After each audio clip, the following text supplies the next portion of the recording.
Today we're going to be looking for options and ways on how to trade a 102 or trade for the 102 in Dynasty Fantasy Football. We're going to be looking at previous trades that happened. We're going to look at rankings. We're going to look at ADP. We're going to be looking at calculators, mushing it all together, see what you want to do, talking theory, and everything else. Before we dig in, though, you need to click that subscribe button right now. We're looking at player values every day for Dynasty Fantasy Football, whether it's rookies, trades, sleepers, more trades. It's here. Click that button. Stop missing out. But the 102 is a mixed bag. Really, social media, it's pretty much between Marion Hampton, Ted McMillan, or maybe even Cam Ward if you're throwing that in there for a super flex. But we're looking at the 102. We're not doing player evaluation, so we're throwing in the other running backs in that tier A area. Quinshon Judkins, Trevion Henderson, maybe even Caleb Johnson, because he might get higher draft capital than expected. He is creeping up the board, so don't forget about him. But the 102 is what we're looking at. We got a basket of players with right now T-Mac, Marion Hampton, maybe Cam Ward if you're looking at him. Well, looking at the 102 here on the calculator here per DOF, M versus Rome Odunze, calculator style. When you think about calculators, you use them as a tool, not as concrete, but also guys in this range, Kyron Williams, Jonathan Taylor, Bucky Irving, Rome Odunze, Breece Hall, T. Higgins, Trey McBride, Rashee Rice. So don't look at this tit for tat, one for one, but understand the 102 is carrying value. That's what that's saying. That's a good chip to kick tires with and get production in return, or get a prospect that you always loved that's valued high in return, or a chip that you can use to pay up with some other chips to get something you want, other avenues. Also, it's a realization that, hey, I want it to come correct to get that 102 if I want it, and it's going to cost a lot, and maybe even more than some of the prospects listed here, more than likely in real life. Quarterbacks are hard to deal in Superflex. Once a Superflex league is established with established owners, the quarterbacks are in a buy script. Newer managers, newer leagues, more infant leagues that just started up, a little bit more fluid. But one-for-one value, you're looking at Trevor Lawrence range, but liquidity isn't really going to be too fluid. But other players, when you pull up the Superflex, Jonathan Taylor, Ladd McConkey, Dak Prescott, Garrett Wilson, Breece Hall, some of those are redundant names, but still, you're getting creative ideas. Not value, but creative ideas, because this isn't value. This is creative ideas. That's how I look at it. Creative ideas. Creative ideas. Shell that in your brain. Going over to playerprofiler.com. If you want the rankings there, all in package, I got a discount. I forget how much, but code Bruce will save you some money. They got some good stuff there. Data package is amazing there. But I forget how much it saves. But looking at this. Looking at the players in range for the 102, especially your skilled players. Round Garrett Wilson, A.J. Brown, Breece Hall, Trey McBride. Similar players, giving you a good idea of the range of players in that area. Can it happen in your league? Maybe, maybe not. A lot of leagues, no. A lot of leagues, maybe, depending on the FOMO of who gets selected in that 102. And the value of the 102 could increase depending of the draft slot and who goes there. Looking at ADP here, DynastyLeagueFootball.com, similar. Very similar here. Trevion Henderson, Ted McMillan, and Marion Hampton. And we got big-time players. This is Superflex. You got Bryce Young not too far off. Devonta Smith, Tyreek Hill. Some of these are aging players. Some of these are players with stocks in Dynasty that are decreasing. You're seeing Trevion Henderson ahead of Marion Hampton. And you're seeing some differences in these rankings. But overall, if you cast a wide net, you're seeing assets that are highly valuable being valued very good. And I think you're looking at Marion Hampton, Trevion Henderson, Ted McMillan. I think they're going to increase in value in that DLF ADP, because that usually happens with the rookies. They're usually a little bit lower in the ADP, and then they skyrocket up or go up a good bit higher over the summer. And you're looking at keep, trade, cut here. Vastly similar. Other options to look at in those ranges, depending on what you want, depending on how you feel the value is too. Like if I'm looking at, say, Marion Hampton and James Cook, and I like Aaron Hampton, and he does go in the first round. He's going to the Vikings, or he's going to a place where he's going to be the lead back early. Vikings, there's going to be some competition, but he would be a first rounder in this scenario. And I like that more than James Cook. Then you're probably taking that over him. The rankings have him over him. You guys got like Jordan Addison here, a wide receiver 2 in his offense. Maybe you want a running back over that. You can catch other wide receivers at different prices in other drafts. You got Ted McMillan ahead of him. Ted McMillan has a good prospect profile. Again, you're looking at the players in range here. You got Bucky Irving. Maybe you flip that to get where you want. Maybe you flip the pick to get the Bucky Irving. Whatever you want to do. J.J. McCarthy, Trevor Lawrence, Brock Purdy. Some of these quarterbacks, they're not going to be as fluid as what ranking says in trades. Especially once the Superflex League is established, because it's hard to build right at Superflex at the quarterback position. Those quarterbacks will hold value. Even when that quarterback's trending down, they will hold value.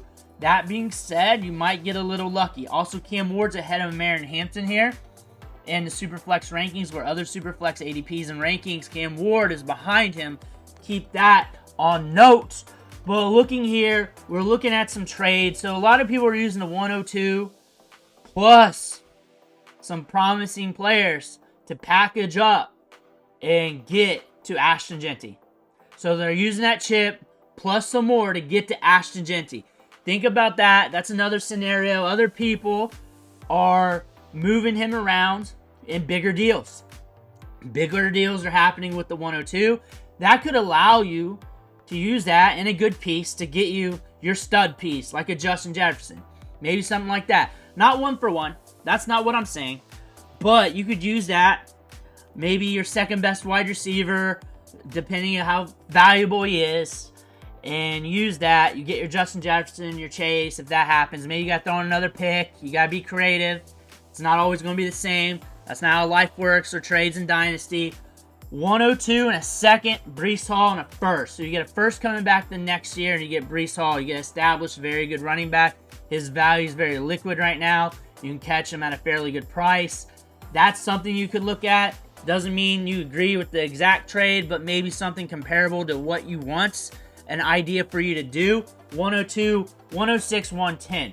So it's going to cost you a lot to trade up to that 102 spot. Some says that might be a little light. Like, there might be something that needed added to that for some deals to get done. Because once you get to that double-digit range of picks, things are going to thin out a little bit, where it's a little bit more speculatory, where the hit rates are going to be very good in this first 5 picks of this year's draft. That being said, getting something out of that is probably going to happen in most scenarios. 101 for the 102 and Xavier Worthy. Again, adding something of good value to that 102 is going to get you up to that 101.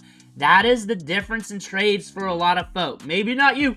Maybe not you. Maybe not your league. Not every league. Not every league is going to be the same. But that's something to think about here. 102, 2 firsts, 212, 312. Different picks, but like I'm saying, adding a little bit of sweetener to that. Something to get up to that 102. That's not always going to happen in a lot of leagues either. 109, 112, getting up to the 102. I think the 102 is going to be highly coveted. This was just a few days ago. I think that 102 is going to be highly coveted. Nico Collins versus the 102. This is something you may want to think about going after. Going after an established player with good value. That's fairly safe.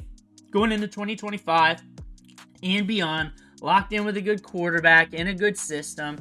A running back that's going to be productive for multiple years. Something where it just does not tail off in 6 months. You're looking at the trade calculator here for keep, trade, cut. CJ Stroud, Nico Collins, Saquon Barkley, Drake London, Bo Nix. Just looking at the values here for the 102. Quarterbacks, like I said, it's harder to pull off. They're not as liquid in Superflex. Nico Collins comes up again. He came up a lot for the 101. Nico Collins plus usually for that. Saquon Barkley, older asset, but electric. Older asset, but we saw what he did last year. Drake London, so an established wide receiver who can be productive. You know what you're getting there. Maybe you want what you know what you're getting. Maybe you rather have that. Maybe you want that idea. Or maybe you rather have the pick. It's whatever you want, but At least I'm covering the players, the strategies, for you can do what you want. Bo Nix in there. Like, again, quarterbacks, not always fluid, not always liquid, but there's some names there to look at. Looking at some more trades here on another trade calculator. But over here at Player Profiler, we got Alvin Kamara, A.J. Brown, 102, first round, second pick, and a fourth. So you're going to pay up with good production to get that 102. A.J. Brown's holding good value. Alvin Kamara, lesser value, but also productive asset that can help a team. So 2 good assets coming your way that could help you in 2025. So if you're looking at that range, maybe you want to do that. Value-wise, I think that's... Hey, you're getting A.J. Brown. It's okay. It's okay. First round, second pick, Garrett Wilson. 1 for 1. I'd rather have the previous deal. At least I'm getting that insurance policy with Alvin Kamara just in case I get a lame duck year with an injury or something crazy. We're getting the 102 Garrett Wilson with that deal. But again, somewhere in that range of players is what we're looking at here when we're dealing the 102. It's going to be expensive. It's going to be hard to trade up for. You're going to have to pony up to get the 102. And when I'm dealing the 102, honestly, I'm looking for Godfather offers. I'm looking for what I want. I'm not going to make the deal even if it's in value if I don't want it. If I don't want the players, if I don't like them because they're aging, or I don't think they're really established enough, or they're consistent enough, there's too much volatility, or there's not enough upside volatility to their game. If there's something in the profile of those players, those package picks that I don't like, I'm not doing it and I'm taking my player. That would be my overall grade of looking at all these tools, all these values, is take the Godfather offer and nothing else when it comes to the 102. When you're using the 102, use that as a chip with something else to get that player up here that you like. And I'm not going to name a player because that's the player you want that's highly valuable. See if you can kick the tires and do that. Get told no. Get told no. You know that fat guy with the hot wife? He was told no so many times that somebody eventually said yes. Somebody eventually said yes. You want to be the fat guy with the hot wife, you got to start making deals like that. Get told no a bunch of times. Next thing you know, trade goes down that goes your way. I've seen it a million times in Dynasty. Been playing this game for years and decades. I've seen it. I've seen it. Want to be the fat guy with the hot wife. That's what you want to do. Just keep getting told no. And if anybody's in sales, they're going to tell you the same thing. If you want to get deals done, get told no a bunch of times. And next thing you know, you're going to get told yes. And next thing you know, while getting told no, you'll figure out how to get told yes better and better. So keep doing that. Keep doing that. Don't be looking at this saying, no, no, no. That can't happen. Keep doing that. Keep working out deals. Keep messing around with your league mates. Even if it's an offer you know that won't happen, kick them in the shins, wake them up, get them to your league so they start dealing. So they start looking at the rosters. That's how you're going to do it. It's a blessing to be active. Idle hands is the devil's workshop in Dynasty. That's the thing. In Dynasty, you want to keep at it. Keep at it. Kick those shins. Black and blue them shins. Right now, right before the rookie draft. See what you can pull out. Be the fat guy. Be him right now. Let me know what you think in the comments below. Make sure to hit that subscribe button on the way out. I want to thank you for watching. Catch you on the next video.